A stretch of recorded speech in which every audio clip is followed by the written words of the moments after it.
Hey family and friends, this month we decided to talk to you a little bit about food in Timor-Leste. We've mentioned parts of our diet in other videos, just sort of in offhand comments, but realized that we hadn't had a chance to just do a whole video talking about what we normally eat and what a typical Timorese family might normally eat. So that's what we're going to do. I was thinking about it, and it seems like a really cool way to talk about this topic would be to do it in terms of distance from somebody's house. Because generally, the frequency with which something is eaten in Timor depends a lot on how far away it was grown from that person's home. There are a few exceptions, like one really big exception would be rice. Timor imports like $40 million worth of rice every year, and that's something that people eat 2 to 3 times a day, yet it is grown really far away in Vietnam or Indonesia or somewhere. And then an opposite exception would be meat. Almost every family raises meat, livestock, right in their yard, whether it's chickens, pigs, or dogs, or if you're slightly wealthier, maybe goats and horses and buffalo as well.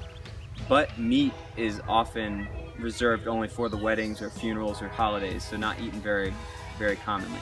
But the general rule would be if something is grown really close to your house, that's what you're going to eat most often.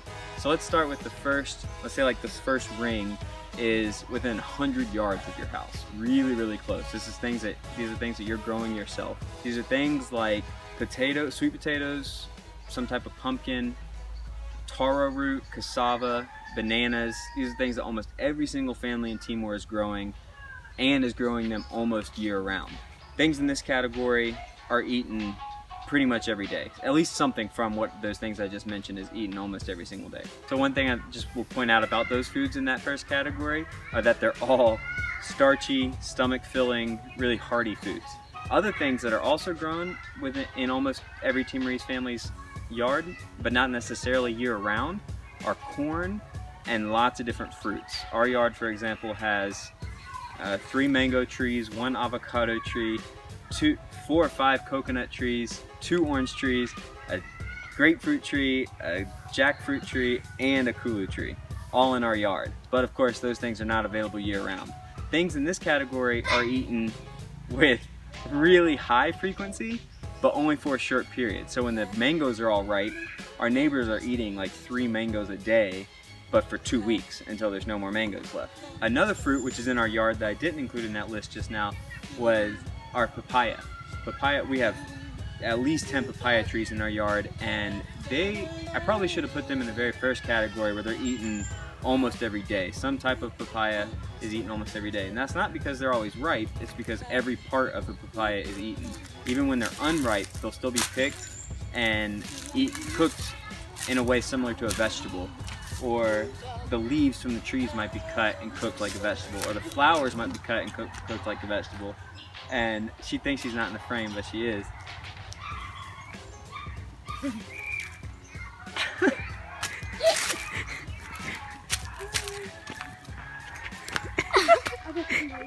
Another thing all these foods from this category of really close to your home have in common is that they're pretty much free and they're really low maintenance. A lot of these things are grown outside the house, but it's not like an intensive garden where you have to do a lot of work to get the food. These things look like they're just growing in the wild. Like you might have a bush that's really cassava or a vine that's really your pumpkin, and families would just go out and harvest what they're gonna have for dinner that night. Another thing I wanna say about this is that this is what subsistence agriculture looks like, at least in Sri Lanka. Before we came, we heard that word a lot, and we were hearing stats like 80 or 90% of the population live on subsistence agriculture.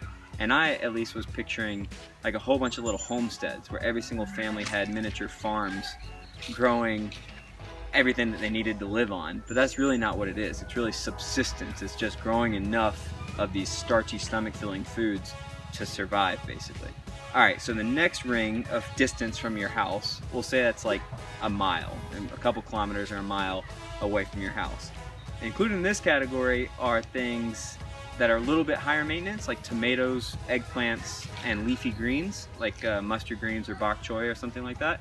And in Sri Lanka, we have maybe 3 or 4 families that are growing a 1/4 acre or a 1/2 acre, something like that, of tomatoes, or a 1/4 acre of eggplant. So they're growing with a little bit more specialization and a little bit more intensity, and they're basically the supply for the entire village.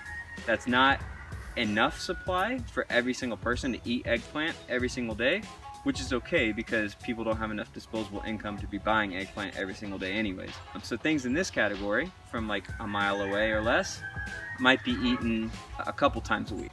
Final category would be things that you have to get in the city. So Baucau is our closest city. It's 7 miles away. You might think 7 miles is not very far, but one thing you have to know about Timor is that it is very, very localized, like hyper localized.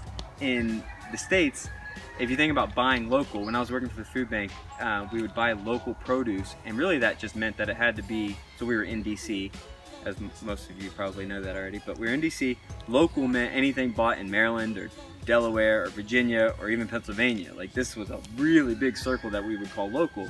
And it wasn't wrong to do that. That is local by the US standards. But here, partly because it's such a small country, but also because there's no refrigeration, local is like really zoomed in. So yeah, 7 miles away, that's a long ways.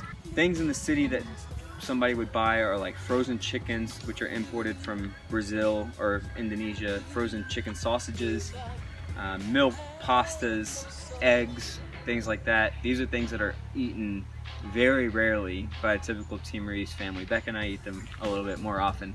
So when we were home, a lot of people were asking us about what we eat and suggesting that, oh, because we're in Southeast Asia, the cuisine must be really great.